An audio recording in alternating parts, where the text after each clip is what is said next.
우리가 5월은 가정의 달이라고 모두가 다 이렇게 얘기를 합니다.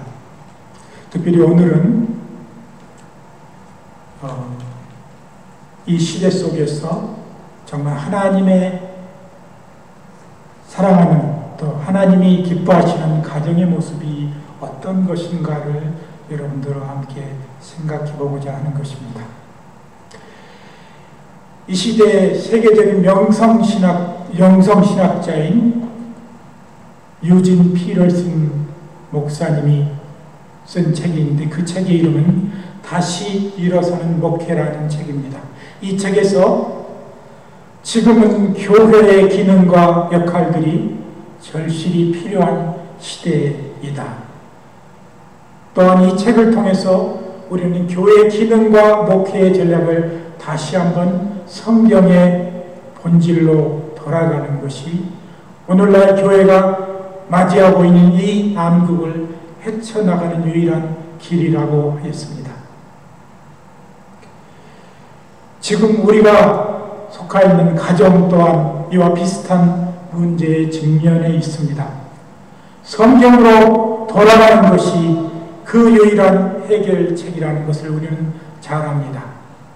오늘 우리가 읽은 구약 시편 본문 이 시 제목이 처음에 이 제목을 보면 성전에 올라가는 노래라고 이렇게 기록되어 있습니다. 그런데 그 내용은 일상 삶의 가정의 측면을 교훈하는 그런 지혜의 시라고 조지 나이트는 주장했습니다.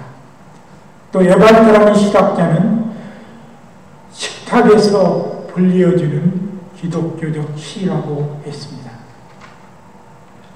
하나님께서 만물을 창조하셨고 그 만물을 창조하신 후 맨 나중에 인간을 당신의 형상대로 창조하셨으며 또 하나님께서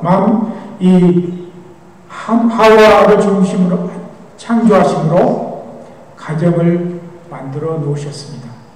그러나 가정이란 인간이 자진해서 만든 제도가 아니라 하나님의 창조의 질서요 또한 원리인 것입니다. 오늘 저는 이 말씀을 통해서 우리가 말하는 가장 바람직한 기독교 가정의 모형은 어떤 것인가 여러분들과 이 본문을 통해서 생각해 보고자 하는 것입니다. 가장 그리스도 안에서 올바른 모습의 가정이란 제일 처음 하나님과의 관계가 잘 이루어지는 가정입니다. 오늘 우리가 읽은 시편 128편 1절에 여호와를 경외하며 그 도에 행하는 자마다 복이 있도다라고 했습니다.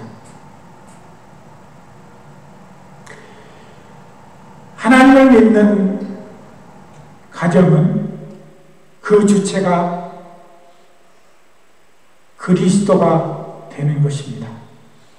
우리가 하나님을 믿는 가정이기 때문에 신앙의 주체인 나와 신앙의 객체인 신앙의 대상이신 또한 객체이고 또 대상이신 하나님과의 영적 관계가 이루어져야 하는 것입니다. 오늘 우리가 읽은 이 신약성경 사도행전에 이 이방인의 가정, 고넬료의 가정이 나옵니다. 이 사도행전상에서 맨 처음으로 한 가정이 하나님 앞에 인도함을 받는 그 사건이 오늘 사도행전 10장의 1절부터 나옵니다.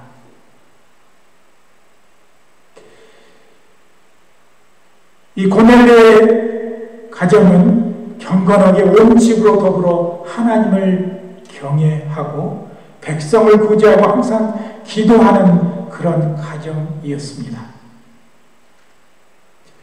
이런 그의 삶이 하나님께 상달됐다는 사실을 우리는 알아야 합니다. 아직 주의 복음이 아직 그곳에 전해지지 않았던 그런 시절부터 그는 하나님을 경외하고 백성을 구제하고 항상 기도했던 그런 사람이었습니다. 또한 그는 그 가정의 리더가 돼서 그 가정을 하나님께 이끄는 그런 사람이었던 것입니다. 무엇보다도 그는 하나님과의 관계가 올바로 형성된 그런 사람이며 또 그가 속한 가정 또한 그 식솔들 또 그의 종들에 이르기까지 다 그렇게 신앙 안에서 살아가는 그런 가정의 모습임을 우리는 이 말씀을 통해서 잠시 발견할 수 있는 것입니다. 그렇기 때문에 가장 우리가 올바른 가정을 이루기 위해서 그 가정 안에 있는 개인 한 사람 한 사람이 하나님과의 관계가 온전히 이루어져야 한다는 것입니다. 두 번째, 가장인 남편과 아내와의 관계가 원만한 가정이 되어야 합니다. 오늘 본문 3절에 내 집 내 실에 있는 내 아내는 결실한 포도나무 같으며라고 했습니다.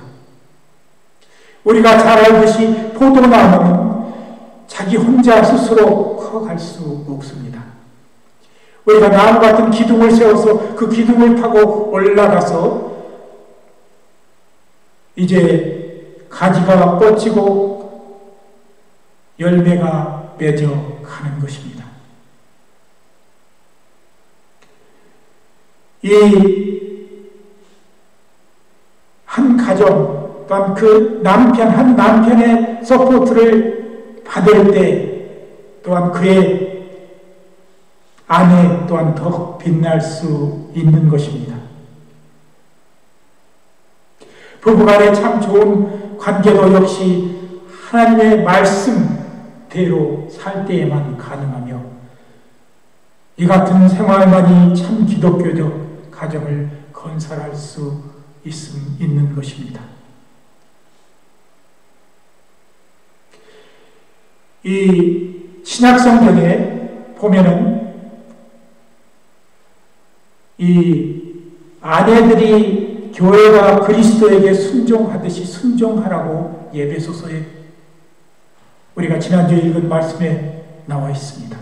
또한 남편들은 그리스도께서 교회를 위하여 자신을 주신 것 같이 그 아내들을 사랑하라고 말씀하고 있습니다. 이 관계는 한마디로 묶으면 사랑이라고 하는 한마디 말로 줄일 수 있는 것입니다. 사랑이 없는 가정은 무덤과 같습니다. 오늘날 사람들이 하는 이런 이야기가 있습니다. 가정들이 하우스는 있으나 홈은 찾아보기 힘든 것 같다고 말합니다. 많은 사람들은 그 그리스도 안에서 아름다운 가정이 되기 위해서 노력하고 또 기도하며 그렇게 우리는 살아가고 있습니다. 그러나 이 남편과 아내와의 관계가 서로 존중하는 관계, 서로 사랑하는 관계 속에서 어느 사람의 한계가 있는 것이 아니라 두 사람 다 한계가 없이 사랑을 하는 그런 관계여야 한다는 것입니다. 오늘날 많은 현대의 가정들이 당신은 나는 이만큼만 가, 당신도 이만큼만 와, 그렇게 이룩하려는 가정이 있습니다. 교회도 마찬가지입니다만 어느 한 단체는 어떠한 사람이 더 희생하는 사람이 있는 그런 가정과 교회가 더 영적으로 풍성하고 아름다운 그런 곳이 될 수 있는 것입니다. 세 번째, 부모와 자녀와의 관계가 잘 설정된 가정이 주님 보시기에 아름다운 가정입니다. 가정에는 부모가 있고 그 부모를 통하여 주신 자녀들이 있습니다. 그런데 이 관계가 원만하고 바로 돼야 기독교적 참 가정이 될 수 있다는 것입니다. 성경은 어떻게 가르쳤습니까? 에베소서 6장 1절에서 3절에 자녀들에게는 주 안에서 내 부모를 공경하라 했습니다. 또 부모들에게는 너희 자녀를 노엽게 하지 말고 오직 주의 교양과 훈계로 양육하라 했습니다. 오늘 많은 가정들이 보면 부모는 일반적으로 자녀에게 어떻게 대라고 요구하고 또 그런 부모의 뜻이 잘 이루어지지 않으면 부모가 쉽게 노하는 것을 보게 됩니다.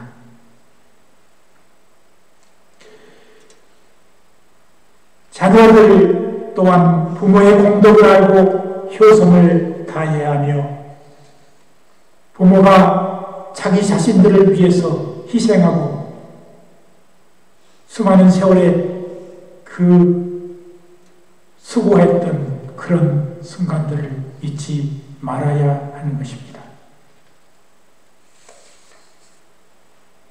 이런 말이 있습니다. 요람을 흔드는 어머니의 손은 세계를 흔들 수 있으며 한 사람의 훌륭한 어머니는 100명의 교사보다 나은 것입니다. 라는 말이 있습니다. 오늘 우리가 가장 이 사회 기본으로 삼는 이 가정이라는 단체가, 가정이라는 것이 흔들리고 있습니다. 이 가정이 흔들리게 되면 이 사회 또한 흔들리는 것입니다. 우리 기독교적으로는 또한 교회가 흔들리고 무너져 가는 것입니다. 네 번째, 한 가정 안에서 땀 흘리고 수고하여 얻는 수입이 있는 가정이어야 합니다. 오늘 본문 시편 본문 2절에 내가 내 손이 수고한 대로 먹을 것이라 내가 복되고 형통하리로다 하였습니다. 오늘날 노동을 신선하게 여기지 아니하고 사행 심리에 현혹되거나 일확천금을 꿈꾸는 그런 가정의 일원들이 있습니다. 물론 오늘날의 여러 가지 노동의 형태가 정신적인 노동도 있고 또 스트레스를 많이 받는 그런 일을 하면서 수당을 받는 사람도 있습니다. 그런데 실질적으로 땀 흘리고 자기의 육체를 조금은 이 레이버를 통해서 사는 방법을 터득해야 하는 것입니다. 스트레스에 받는 일을 하는 사람들은 우리가 기독교 안에서 기도할 수 있지만 또 좀 더 우리의 육체를 단련하고 또 스트레스를 푸는 방법이 여러 가지 운동을 통해서 우리가 그렇게 땀을 흘리고 이 하는 일에 또 우리 시간을 투자해야 하는 것입니다. 막연히 하나님께 열심히 기도하면 모든 스트레스가 다 풀리고 하나님께서 평안을 주시고 그렇게 생각하는 사람들이 있습니다. 그러다 보면 그 자신들이 오히려 소심해지고 또 신앙적으로 영적으로 너무 고립된 사람이 되는 경우가 있다는 것입니다. 우리 교회 안의 성도들도 여러 가지 시간을 내서 특별히 기회로 각오해서 자기의 몸을 단련하는 분들이 계십니다. 이 온전한 노동과 땀 흘림을 통해서 몸이 육체적으로 조금은 피곤해질 때 마음이 평안해지고 깊은 잠도 오게 된다는 사실을 우리는 알아야 하는 것입니다. 오늘 이 시대에 정말 땀 흘리고 수고하여 얻는 그 수입이 가정에 있어야 그 가정이 올바로 되어 서지게 된다는 것입니다.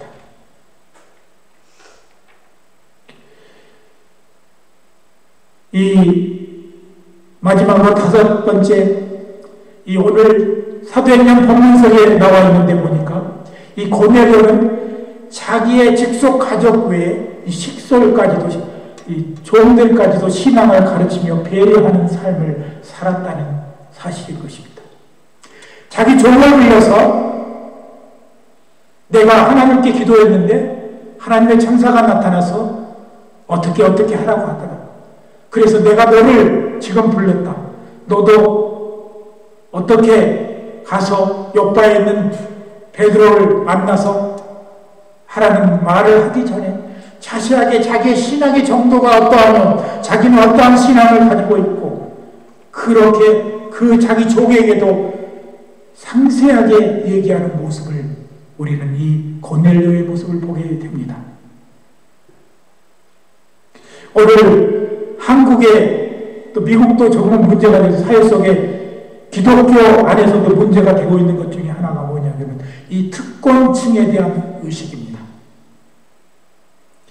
내가 지금 누리고 있는 이 급이, 이 풍요가 우리 가족이나 나 아는 사람만 잘 되고 그 다른 사람이 침범해서는 안 된다고 생각하는 기독교인들이 많이 있습니다. 하나님은 우리가 모두 함께 하나님을 주신 것들을 누리기를 원하십니다.